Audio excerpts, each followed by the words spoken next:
Hi, this is Melchor, the campaign for County Commissioner in Teton County. Some of you guys are wondering why I speak Spanish, why I'm so focused on that, and I will tell you that rewinding back 30 some years, this place, Teton County, Jackson, Wyoming, was very white. There were a couple of kids like me. I'm white. My mom married a Filipino, and so that's why I look like this. There were a couple of Shoshone kids, the Burnsides, and I think there weren't very many of us, and they weren't any darker than me. But I remember about 1993, 1994, we got our first Mexican student at the high school, Palestina, Fabiola, something like that. And, she showed up. She didn't have very nice clothes. Her hair wasn't very good. And, got kind of that 1990s Mexican cut, straight bob bangs.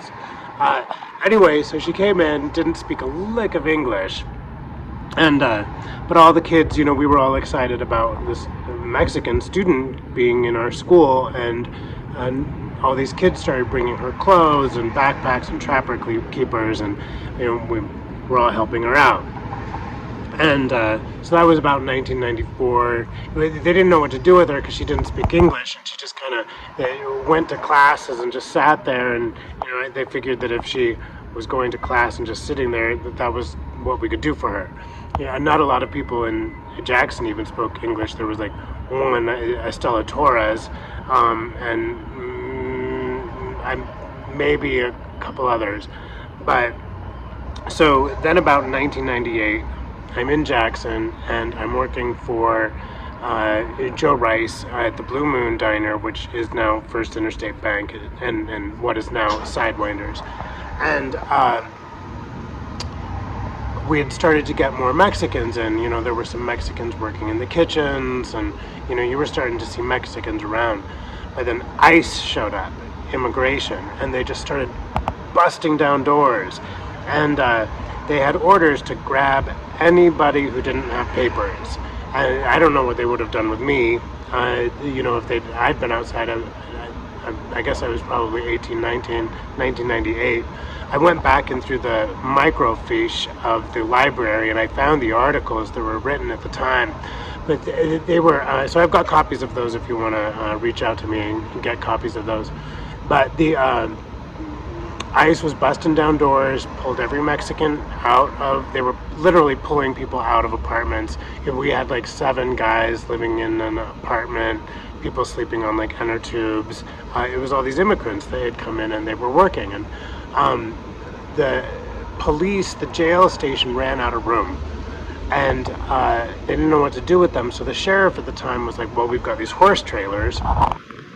And so all the sheriffs went and got their horse trailers, and they lined them up along the elk refuge and started putting these Mexicans in the horse trailers. And the way they got caught is that because they had instructions to grab anybody who didn't have papers, these 2 British tourists ended up in the horse trailers with them. So we got in a bunch of trouble.